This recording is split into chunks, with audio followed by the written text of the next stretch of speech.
Do you feel like it's too late to reflect on the last year in the middle of January? Or maybe February? I definitely did.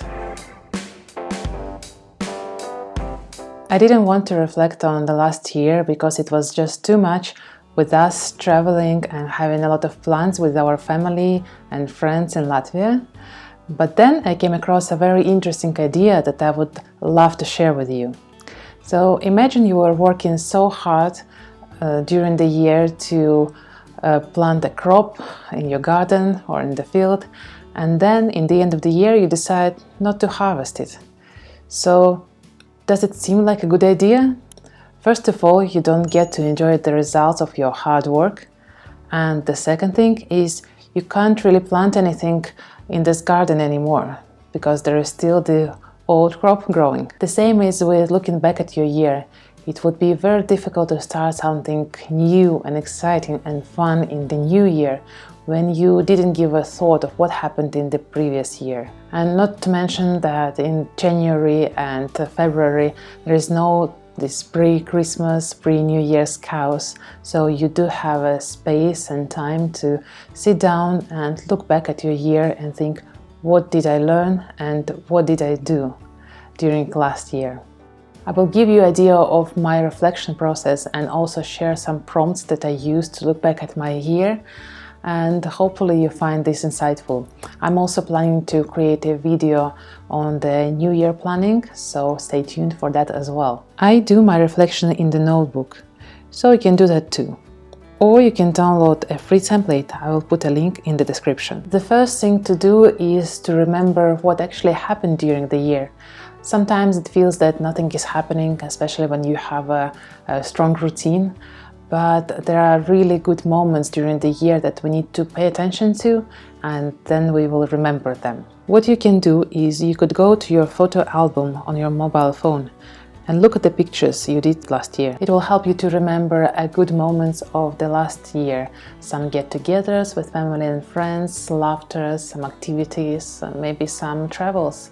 And what you can also do is to go to your messengers and scroll your conversations with other people or emails with other people, which can help you to spark more memories. Find the highlight for every month. I'm sure there will be more than one. And live through those moments again. It will help you to recreate your memories and feel your year with the things that happened. As for me, every month had a lot of highlights related to our family with husband and daughter. And it was so much of enjoyment to remember them, like how she first saw the seaside, how we had mess-ups during some of our trips and ended up with really spontaneous but good decisions. Being in pandemic is hard, but I'm sure that in every month there was something that could make your heart warm.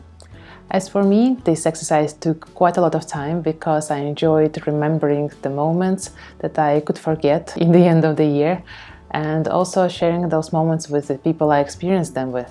So it was really good. Now, as you have a better idea of what happened during the last year, it's time to look at the year as a whole. Here you can think of some activities, meeting new people, realizing something and creating some habits and so on. For me, 2021 was the year when I realized I should have a purpose in things I do. I knew it before, but now I truly feel it. It was a year when I experienced a lot of smiles from my daughter and gave a lot of them to her. I did realize that I smile a lot more. 2021 was the year when I started my YouTube channel, and this time I allowed myself more time to find my voice. Next, think of things that work for you. And here you can think of the year as a whole, or maybe in the context of different areas of your life. I will mention them, and this may give you some ideas, or maybe you come up with your own areas of life that are important for you. It can be lifestyle, health, personal finance, travel and joy, entertainment, having rest, family, relationships, personal growth, creativity, and so on. Think of the areas that were important for you last year and what went well during the year. For me, the major was sleep. Even though it was in the very end of the year, it was a highlight when my daughter finally slept for the whole night, and hence the first time I did as well. Next, think of the time when you stepped outside of your comfort zone? What did you do and how did it feel? And was it worth it? For me, it was starting with social media.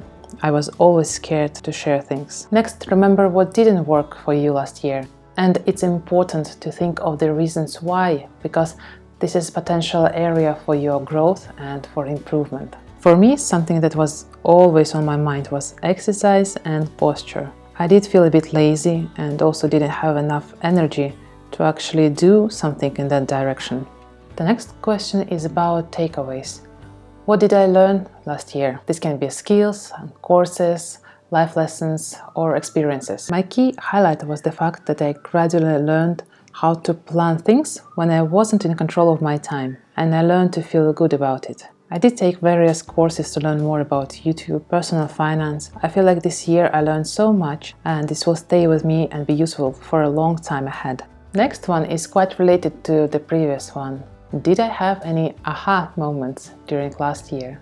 It can be as practical or as inspirational as you want or need it to be. I realized I need to create systems to keep going. So I created my weekly focus plan, my YouTube workflow, and as soon as I have an overview of my week, I feel calmer and I'm progressing the way I want. Think of people and relationships around you. My friends, even though we don't meet often. My family, even though we live too far from each other. And also just being in one room with a family member or a friend, which wasn't that easy last year, was really something I'm grateful about. And finally, what do you want to let go and what do you want to take with you to the next year? Here you can think of some things, qualities, emotions, behaviors, projects, and something else. So it's really very open-ended. For me, I would like to leave self-doubts, although I don't think I can leave it completely because I'm questioning my actions a lot. And I would love to take my learnings, my passions for videos and my projects to the next year.